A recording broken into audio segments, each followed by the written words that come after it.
Good day everybody and welcome to my channel. Welcome back. My name is Tamara, and if you're new here, I talk about crime stories that took place in the Caribbean region. So if that's what you're into, if you like a good crime story, go ahead and subscribe and hit that notification bell, and also like the video as well. If you are not new to my channel and you've been here before, welcome back. I'm happy to always have you with me. So I have a crime story today, and it's the first one I'm going to do that is about a child, a little boy.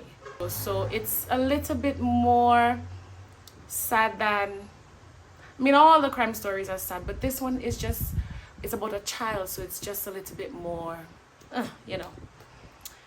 difficult to talk about, but we're gonna get through it. So yeah, let's go and hop into this crime story. Let's go right into it. Sean Luke was born on August 17th, 1999 to his mother Pauline Barrett and father Daniel Luke in the United States. So he was born in the United States, and then shortly after he was born, his mom and his dad, they moved back to Trinidad, and then shortly after that they broke up, they split. But it was arranged that Sean would spend the weekdays with his mom, Pauline, and then he would spend the weekends with his dad, Daniel. On March 27th at about 2 p.m., Pauline decided to take a nap with her 6-year-old son, Sean. And so they went in, they lie down, and they fell asleep. But when Pauline woke up a few hours after, Sean was not laying next to her. He was not there. He was not in the house. She looked in the house. He was not in the house. And so she went outside thinking that he was probably somewhere hanging around and he would be back home soon. She went outside and she began looking for him. But he was not there. So she sat down by the shed and waited for him to show up and to come home. But while they're waiting, there was no sign of Sean. While waiting by the shed, she saw a familiar face who she knew. His name was Akil. And she asked Akil, "Have you seen Sean? Have you seen him anywhere?" And he responded, "No." That's it, no. So she didn't further push any more questions. She just decided to wait and see what would happen if he would come home. Pauline knew Akil for a few months now because he was staying with her neighbor Richard, and they all lived in this neighborhood, and she thought that Sean was safe because the neighborhood was small and everybody knew each other. So she was not really worried by that time. And Akil and Richard, along with some other boys in the neighborhood, they would play together and they knew each other, so she was not really concerned much when Akil said that he did not see Sean anywhere. She thought that he was probably with some other boys or probably around the neighborhood, and she thought the neighborhood was safe. So some other boys passed at the time when Pauline was waiting outside, including Richard and some other boys, and she also asked them if they had seen Akil, and they responded that they have not seen him anywhere. And by this time his mom is getting worried now because the boys in the neighborhood haven't seen him. He's not showing up anywhere, so where could he be? She started to get worried and began looking for her son by other neighbors' houses and other relatives, but he was still nowhere to be found. She got some news that her son was walking towards a fishing area, and she went to the security guard, asked him if he had seen Sean, and he responded that he did not see Sean. Upon returning to the community, she was told that Sean was walking towards another track with a tall man dressed in white. Now, the track that he was seen walking towards, allegedly seen walking towards, that was a track that would lead him to his father's house. So she thought that Sean woke up and decided to just go and visit his dad without her permission. So Pauline went to Sean's father's house and thought that he's there, but when she got there, Sean's father did not see him anywhere. So by this time she's getting more worried. She's becoming frantic because it's like her son just went to sleep. She went to sleep and she woke up and her son disappeared off the face of the earth. So Sean's father went with his mom back to the village and continued looking for Sean. But at this time, they had no choice now but to involve the police, and they went to the police and made a report. Police and volunteers, they began looking for Sean. Everybody is involved, everybody is concerned, police and other villagers, the neighbors. The whole community is in this search for this little 6-year-old boy. Pauline thought that the next best thing was to go to the American embassy, because remember, Sean was born in the United States, so he's a citizen of the United States of America. And she went to the embassy so that they can get involved and she can get more assistance with finding her son. Arriving home, Pauline was surprised when she met a big crowd and a slew of police officers in the neighborhood. And the officers escorted her to the sugarcane field and asked her to identify a pair of shorts. Just as Pauline saw the shorts, she knew that they belonged to Sean because he wore his shorts in a particular way, a very particular way. So when he had his shorts on, he would take the pockets out and wear them out because he said that he thought that they looked like doggy ears. They found the pants and still no sign of Sean. And so the frantic search continued. His friends, his family, the police officers, they continue looking for him, finding his clothes, but not Sean himself. On March 28th, hours after taking a nap with his mother, Sean's unclothed, decomposing body was found in the sugarcane field. One hand was laid across his chest and blood was coming from his eyes and from his nose. It was, I assume, a horrible, horrible scene to see a child there in that condition. And even the most seasoned officers, they claim it to be one of the most horrific things they have seen in their time spent in the police department. The autopsy revealed that Sean was sodomized with a sugarcane stalk. And hold on. And the stalk was 53 centimeters long.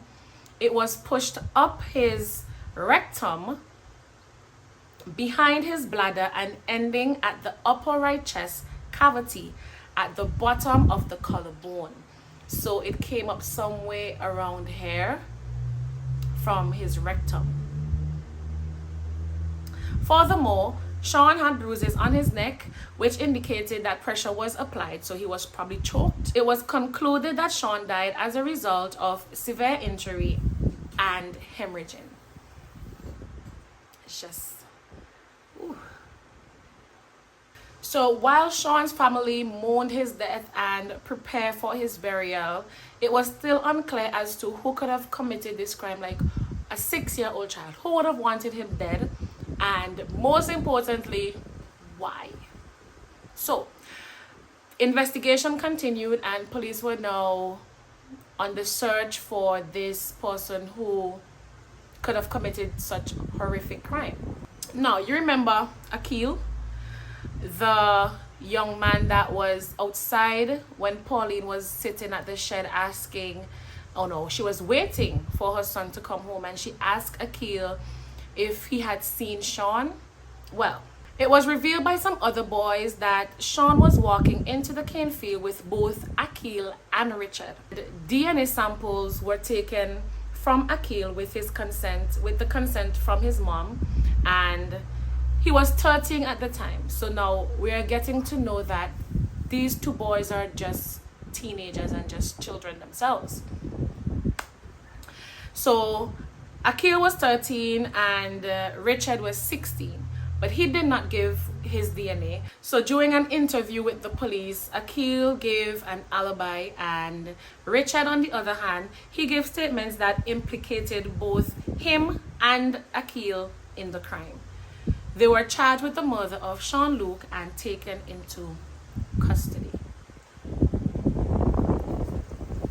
So we are now realizing that a child was murdered, and not only that, but children murdered the child, which makes it 10 times worse.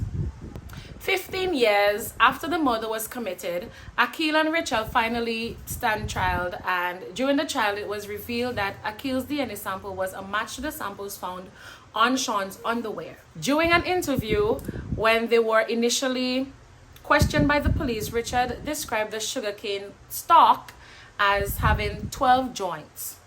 Now, how would he have known how many joints the stalk would have if he had not seen it or the one that was committing the crime? Because at the time there was no statement given by the police or no information given as to the measurement of the stalk and the description of the stalk. So the judge found that based on the evidence, Akil harmed Sean while Richard assisted and encouraged him, after which he took it further by sodomizing Sean with the cane stalk.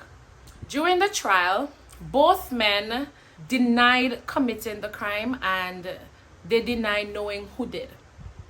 However, the evidence and the other testimonies placing them at the scene of the crime, the judge found both men guilty, and Akil was given 33 years while Richard was given 27 years. But remember, the trial was 15 years after the murder. So the 15 years they already served, that was deducted from their sentences. Sean's body was laid to rest on March 31st, and it was attended by his classmates and members of his family and the community, who went and they gave such outpouring of love and support for such a young life that was just cut short so soon. He was just 6 years old. Just now, Akil and Richard would be out of prison in a couple more years. Now, what is most disturbing about this case is that no motive was found. Like, we know who killed Sean, we know how he was killed, but up to this day we can't find out why he was killed. Like, what was the reason for taking him to the cane field? And I guess he went to the cane field with them because, as mentioned before, they knew each other, they're from the same area, and they're accustomed playing with each other, hanging out together. So it was easy for Sean to go along with them in the cane field. Did they take him into the cane field already knowing that they were going to kill him? Or they had no intentions of killing him, but something happened and it escalated and ended up with them doing what they did to him? Why did they sodomize him? I mean, killing him is one thing, murdering him is one thing, choking him, but why sodomize him with the cane field? With the cane stalk, I should say, in the cane field. Why? It's just so much questions. Like, were they sexually abused, so they were acting out something they have seen on TV or at home? Were they just experimenting, or were their minds just curious and just wondering, okay, if I do this, this is what's going to happen, so let me try it and see? I mean, you know how kids are, they curious, very curious. And whose idea was it? Or was it Akil's idea and Richard was encouraging, or was Richard telling him exactly what to do? Was Akil scared and just doing what he was told to do by Richard? Because remember, Richard was older than Akil. And why did Sean leave home without his mother's permission? Was that a normal thing for him to do? Like, just leave and go and play? And because he's 6 years, I have to reminding myself he's 6 years old. All these are questions, as usual, when I research these cases I would have, and they would just leave me with so much questions, unanswered questions. So yeah, that was the end of this crime story. Tell me what you think about it. Tell me if you have any questions. We can discuss it in the comment section below. And thank you for watching, and don't forget to like, share and subscribe. See you in the next one.